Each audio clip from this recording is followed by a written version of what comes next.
Assalamu alaikum. Hello. Good afternoon, everybody. Lovely to see you. Welcome to the round table discussion. Yes. It's very friendly to do things in the round, isn't it? So Yes. there'll be no fighting here today. No doubt. A very warm welcome to all of you and thank you for joining me. I'm Rebecca McLaughlin-Eastham and this panel discussion will focus on the circular carbon and post-pollution future. So much to say and so little time. As you can hear, dinner is being prepared, so I won't stand between you and a feast for very long. So let's get down to business. The circular carbon economy framework, it obviously aims to create a framework for managing carbon emissions and moving us closer, ever accelerating us towards a cleaner, greener, brighter future. At least that is the hope. But what are the challenges and what are the opportunities that exist within that framework and also without it? I have an esteemed panel of guests, so let me introduce them to you. To my left, I'm delighted to say that I have Ziyad Alshiha. He is the CEO of Saudi Investment Recycling Company. Welcome to you, Ziyad. Thank you, Rebecca. Also welcome to you, Senator Norm Coleman. He is a former senator from the United States and he is now senior counsel at Hogan Lovells. Welcome to be here, Rebecca. Thank you. Thank you for being here. I'm also delighted to say that John Sampson is my right-hand man today. He is the Senior Vice President of Operations at Dow. Very welcome, Tasharafna. Thank you again for being here, everybody. I want to start with a broad brush question, just so everybody is completely familiar with who you are and what you do. Ziyad, let me come to you first. Well, again, glad and proud to be here and part of this topic, very important topic. My name is Ziyad Alshiha. I'm the Group CEO of the Saudi Investment Recycling Company.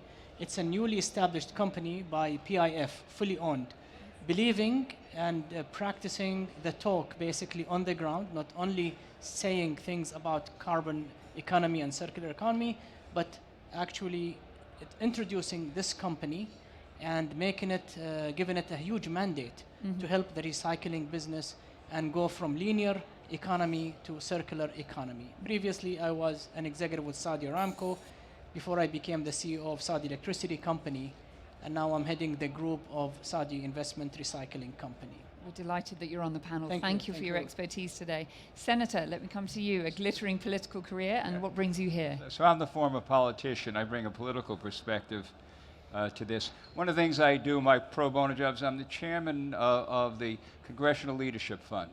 We're the largest sponsor, supporter, independent funding of House Republican campaigns, races.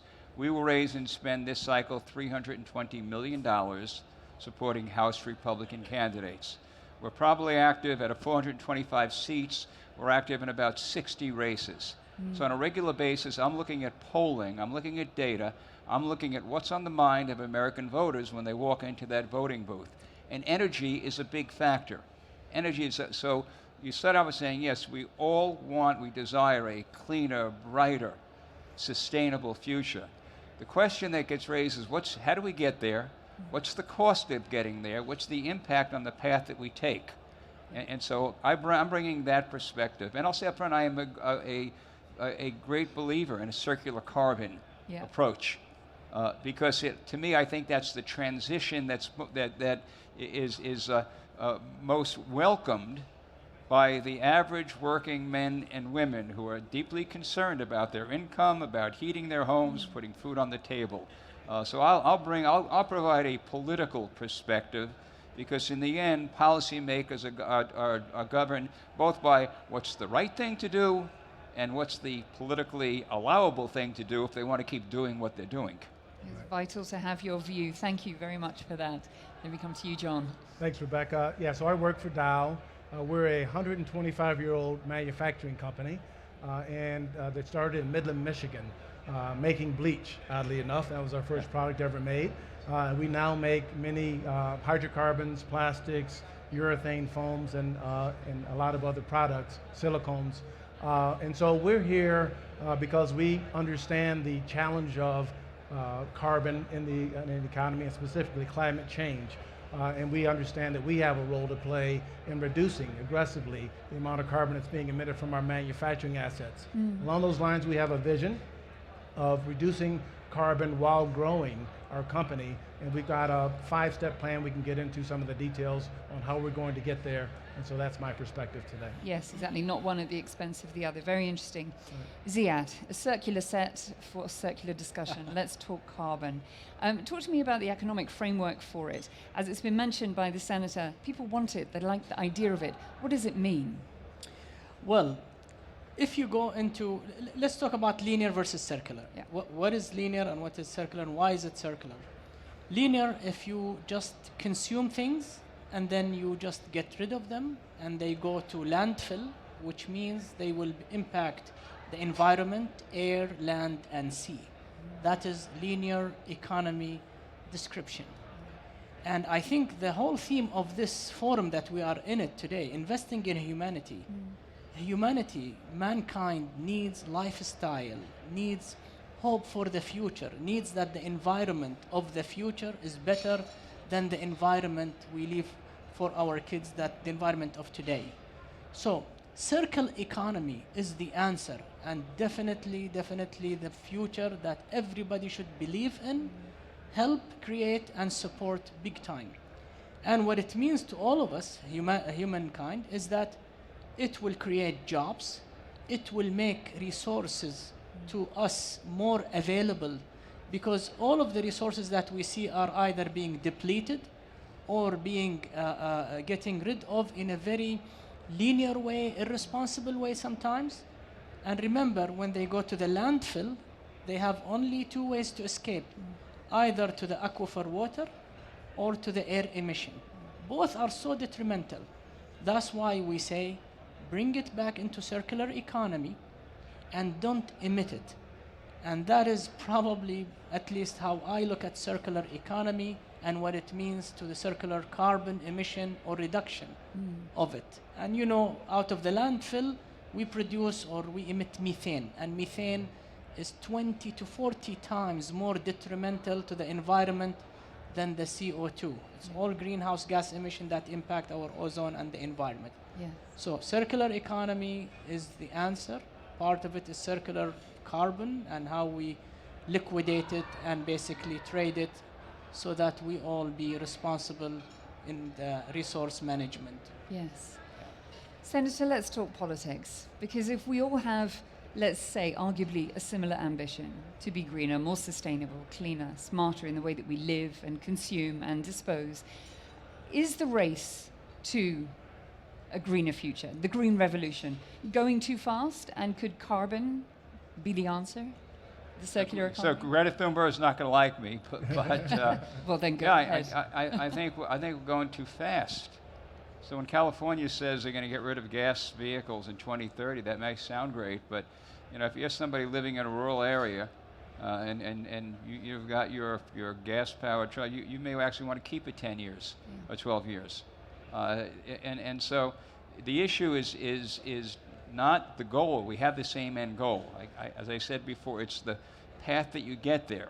The beauty of circular is that it allows for some use of fossil fuels or other things, but takes that then in a way that limits the carbon footprint.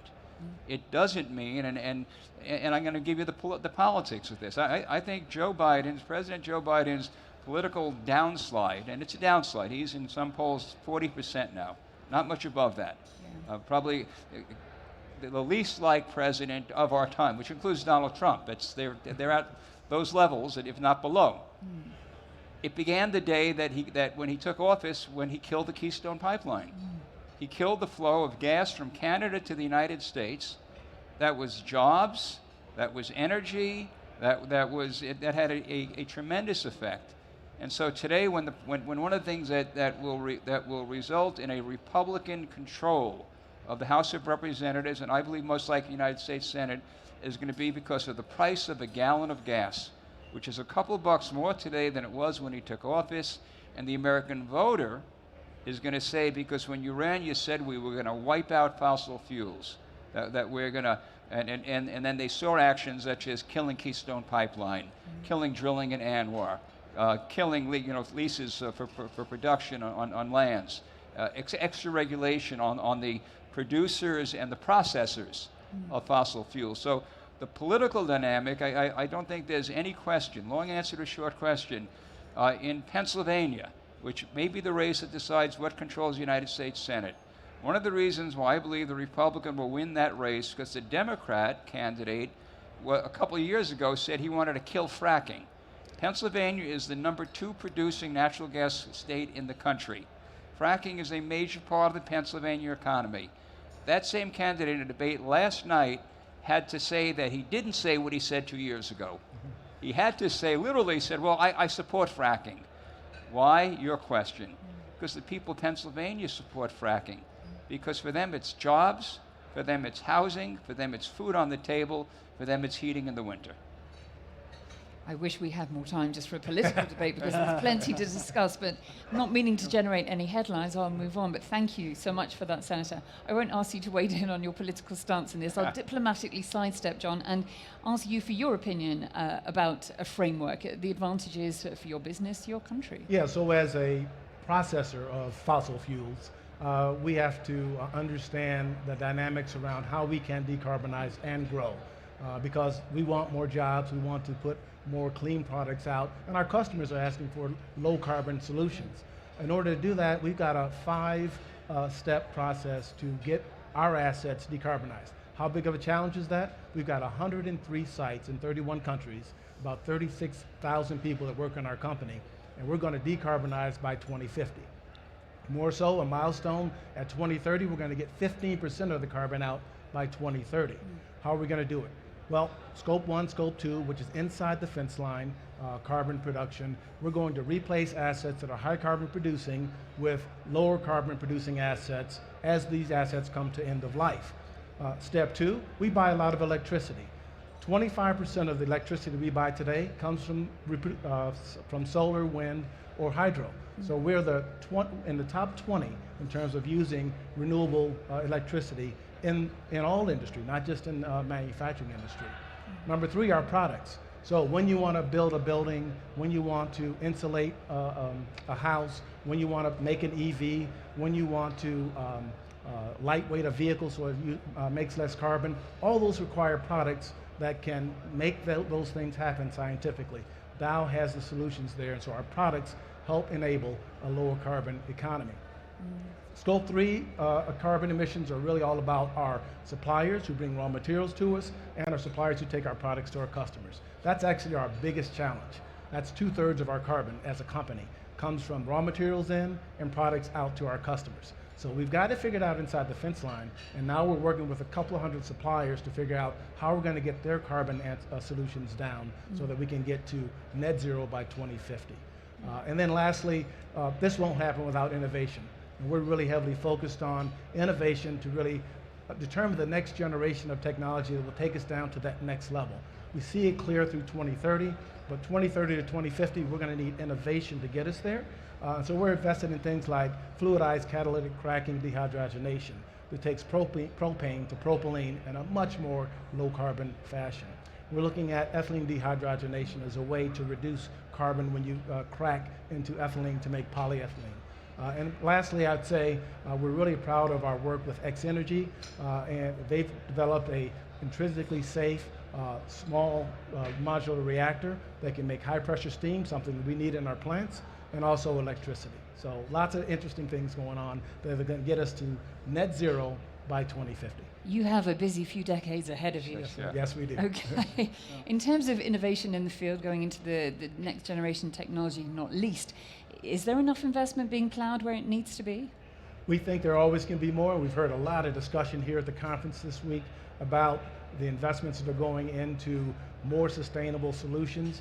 We personally are partnered with Shell to look at, one of the things we do in our plants, we do something called, we use furnaces. Right now we fire those with natural gas. We're looking at a way to fire them with electricity and do something called e-cracking or electric cracking. We're partnered with Shell to find out if that can really work. And so we're investing heavily in that because we know that's the real future. And we think others are too, but there could always be more for sure. Thank you. Ziyad, let me come to you on the investment side, and obviously the adoption of new technology. It's something that companies are doing year in, year out. Is there enough innovation here on the ground in Saudi and in your sector when it comes to the circular economic argument? And do you think this will ramp up in the years ahead? Let me put some perspective about, since we are talking about investing in humanity. The world today produces almost 200 million ton of waste. Call it municipal, 2 billion ton of waste year on year. That 2 billion, only 30% get recycled. The overwhelming majority end up being where? Either landfill or ocean or dumped in a very irresponsible way, where they become basically places where disease could grow, where infection can take us, God forbid, to unwanted places or situations. Now, this basically 2 billion that we talk about, I will focus on one portion of it, which is food. Today we talk about inflation, we talk about food shortage, we talk about so many things, we talk about starvation in Africa and other places of the world. 10% of the food that we consume today, we don't eat. 10%. Where does it go? It goes to landfill. What does it mean? In addition to wasting food and placing it in the right place for the people to consume it in a very responsible way, it ends up being emitted. This methane gets emitted. And if this methane, out of the 10% food that we don't eat, is a country, it will be the third largest polluting country after the two greatest economy, China and the US. Imagine that. Why am I saying that? Is because mankind, human behavior make a difference. We always think it is always far-fetched. It is always a new technology. It is always this or that. But at the end of the day, His Excellency, Mr. Senator Norm, he was talking about education, investing in people, right from the early stage, not to, for example, waste food, be able to recycle and do all the right things in order to be very responsible to the environment and deal with it in a very responsible way so that we prevent the misutilization of the resource or the emission unwanted. Can I jump in?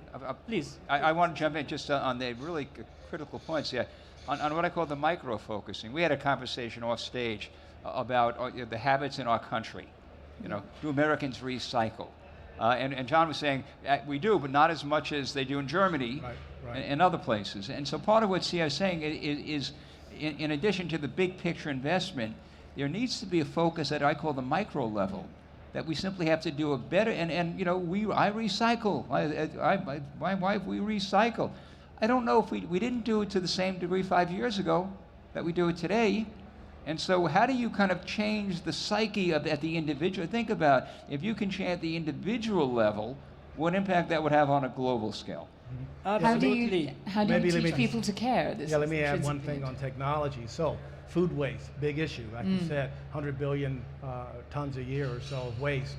One of the ways of extending the life of food is by the use of plastics. Plastics can extend the life by being an oxygen barrier, and so we can get maybe to 10% less food waste.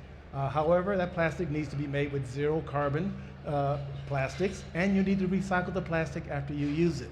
You can get that behavior going, then you really got something special. My wife really likes a vacuum packer, by the way. Oh, you vacuum pack things, they can stay for a very long time. There you go. Right? It should be on your birthday list, everybody. Just Exactly. FYI. I want to answer your It's a game question back changer. to the investment figures, facts and figures. So to put some perspective, that 2 billion tons, each 1 ton cost, or you could call it from revenue perspective, will attract anywhere between $130 to $190 per ton. So you can multiply that 2 billion times $130 to $200, and you can see the GDP impact and how many people you can employ. Let's take that global perspective and localize it to the kingdom. In the kingdom today, we can create not less than 77 to 80,000 jobs, new jobs that will feed into the economy. and not less than 120 to 150 billion worth of reals, so that we can invest in that circular economy, basically, so that we will not feel bad drinking out of a glass bottle or even plastic bottle, because we know that molecule is going to be recycled and brought to us back again in a very, very responsible way. And in that process, people having jobs, they're having very high standard of living, because things are not dumped somewhere near their neighborhood or irresponsible in the desert or some places around them. So much to unpack there, so much important information, Ziyad. Senator, let me come to you on the education front. How high is awareness and education, or even empathy with the cause, that is at an overarching level the concern of government? And secondly to that, speaking to power, what policies, frameworks, additional incentives or otherwise need to be put in place to really make that circle spin fast? So let me deal with the big picture first. Right when I was in the Senate, one of the expressions was "drill, baby, drill," and that was kind of at the counter to the folks who were saying, "We're going to get rid of fossil fuels. We're going to get rid of eating meat because that causes cows have flatulence, and that impacts the environment, and we're going to stop air travel." And that's not going to happen. So the solution of a group of us was what we call a let's do all. So let's do nuclear. Let's do geothermal. Let's do fossil fuels. Okay. Let's do windmills. Let's do solar energy. Let's do it all, and do it all ultimately in a sustainable way, using technology to limit the carbon and recapture the carbon. And so in the end, to me, that seems to be the kind of the political thing that gathers everybody.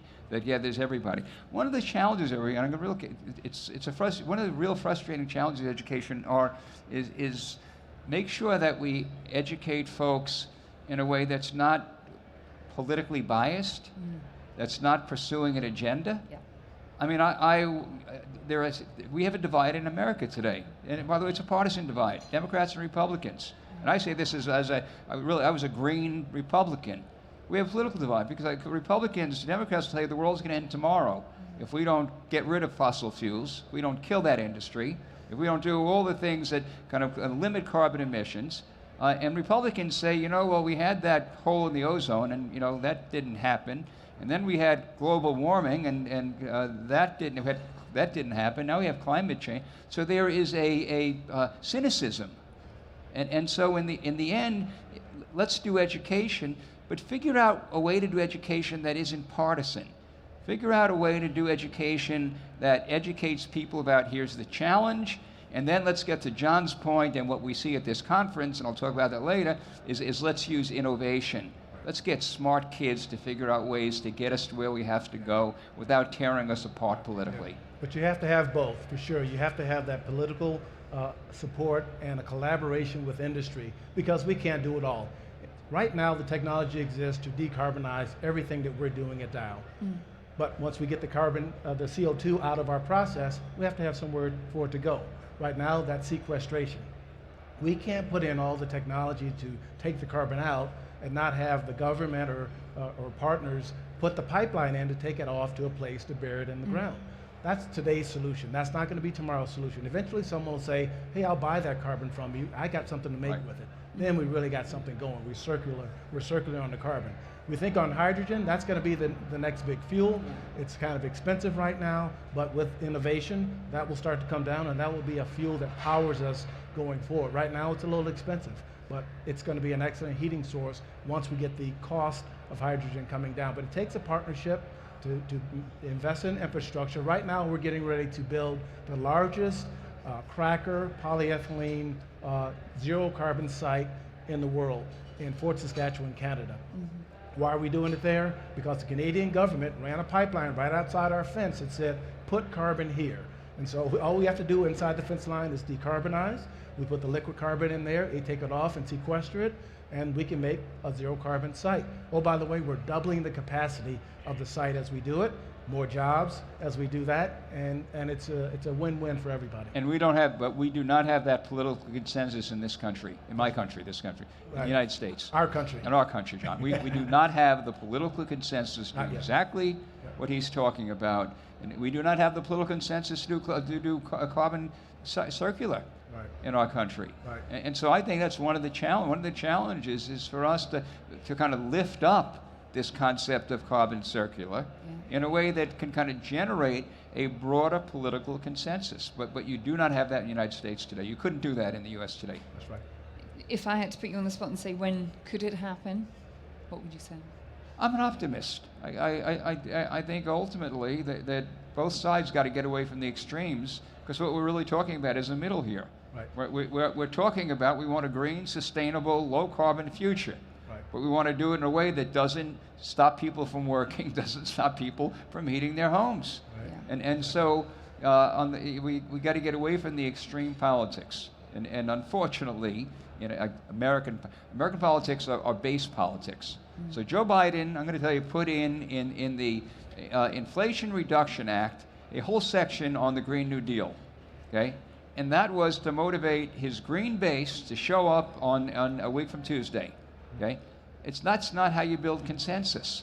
And so somehow I hope that better minds on both sides of the aisle prevail and try to find this common ground that we're talking about in this discussion. We very much hope so. We're rapidly running out of time, but I do want to come to each of you with a closing question. So many meetings here, so many fascinating people to press the flesh with and to have discussions with, from the magic molecule of hydrogen to circular carbon to the inclusive energy transition. What has been the most interesting thing that you have discussed with your fellow peers or delegates that you can tell us about at FII this year?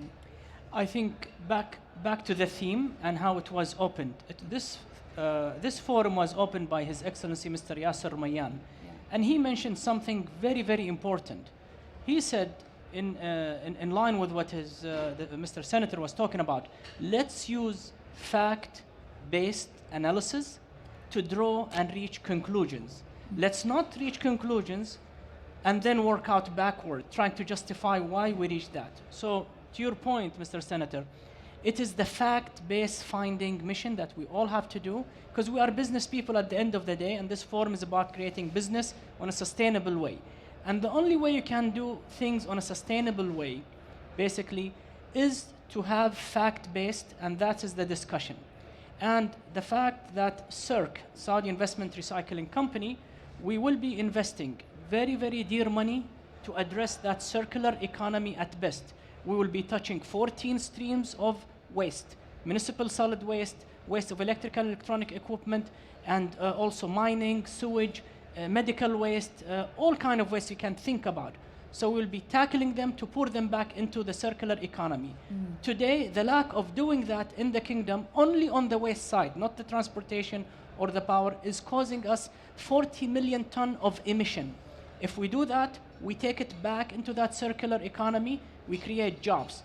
Also through the calorific value that we are burying today, and that is either being emitted to the atmosphere or seeping under the ground, amounts to 24 million barrels of calorific value equivalent. So imagine what 24 million barrels can do to mankind. So we are investing. We call on our friends to come and invest with us. So I can say 1-800-CALL CIRC. You heard it here first, free advertising in this forum, which is so not true. Senator, let me come to you. We want the facts, we don't want fiction. What's the most interesting conversation that you've had regarding our topic? Well, I'll speak in the gestalt, kind of what this conference is all about. And it is all about kind of innovation, a better world, a place that more people can actually kind of lift themselves out of poverty.